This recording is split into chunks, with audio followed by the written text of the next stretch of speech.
जिल्हा परिषद आणि पंचायत समितीच्या निवडणुका जवळ येत असतानाच नमो शेतकरी महासन्मान निधी योजनेचा पुढचा हप्ता शेतकऱ्यांच्या खात्यात जमा होणार असल्याची चर्चा सुरू झाली आहे.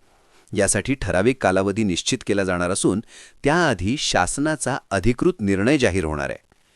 निर्णय जाहीर झाल्यानंतर काहीच दिवसात शेतकऱ्यांच्या खात्यांमध्ये पैसे जमा होतील आणि त्याच दरम्यान जिल्हा परिषद व पंचायत समितीच्या निवडणुकांचे मतदान आणि निकाल लागणार आहेत.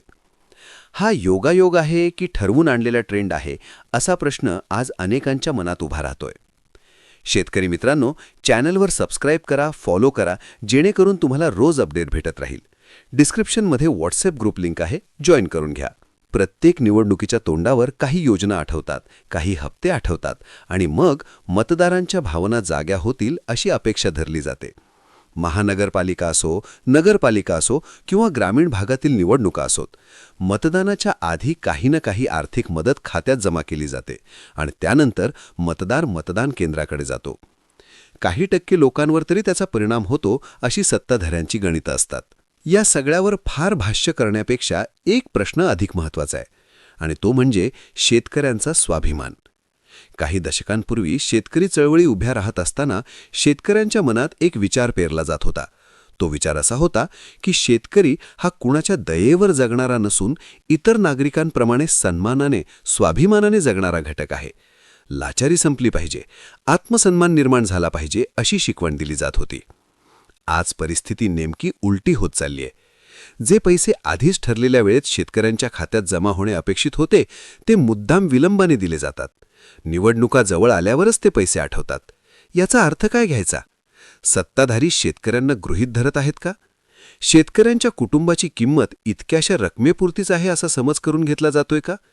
हे प्रश्न टाळता येत नाहीत. हे सर्व सुरू असताना आचारसंहिता कुठे जाते, निवडणूक आयोग कुठे असतो, असे प्रश्नही उपस्थित होतात. आधीपासून सुरू असलेल्या योजना चालू ठेवता येतात हे मान्य आहे, पण मुद्दाम पैसे रोखून धरायचे आणि निवडणुकीच्या अगदी तोंडावर ते खात्यात टाकायचे, हा हेतुपुरस्कार प्रकार नाही का? जर एखाद्या निवडणुकीचा फायदा घेण्यासाठीच हे सगळं केलं जात असेल तर त्यावर आक्षेप घेतला गेला पाहिजे.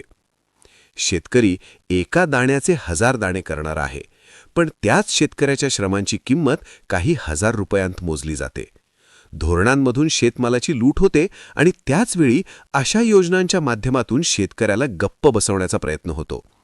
दुर्दैवाची गोष्ट म्हणजे आज शेतकरी या सगळ्याला भुलत चाललाय. एकेकाळची चळवळ कमजोर होत चालली आहे, स्वाभिमान हरवत चालला आहे आणि सरकारच्या मदतीकडे भिकेप्रमाणे पाहण्याची मानसिकता तयार होत आहे. पण वास्तव वेगळं आहे. या देशाचं सरकार घडवण्याची ताकद शेतकऱ्यांमध्ये आहे. आजचा दिवस आपल्याला याच गोष्टीची आठवण करून देतो. एकेकाळी आपण स्वतंत्र झालो आणि त्यानंतर आपण स्वतःची राज्यघटना स्वीकारली. लोकांनी, लोकांसाठी लोकांचे राज्य उभे केले. हेच खरे लोकशाही गणराज्य. कृषीप्रधान देश म्हणजे शेतकऱ्यांना केंद्रस्थानी ठेवणारा देश. पण आज तोच शेतकरी लाचार बनवला जातोय. एक विचार सांगतो की या देशावर राज्य करणारी जमात आपण का होऊ शकत नाही? शेतकरी संख्या मोठी आहे, मग आपण का एकत्र येऊ शकत नाही? आपल्यासाठी धोरणं आपणच का ठरवू शकत नाही? या प्रश्नांवर आज प्रत्येक शेतकरी, प्रत्येक कष्टकरी, प्रत्येक नागरिकाने विचार केला पाहिजे. आजच्या या विशेष दिवशी शेतकरी, कष्टकरी, रोजगारासाठी झगडणारे बांधव आणि देशातील सर्व नागरिकांना मनापासून शुभेच्छा. धन्यवाद.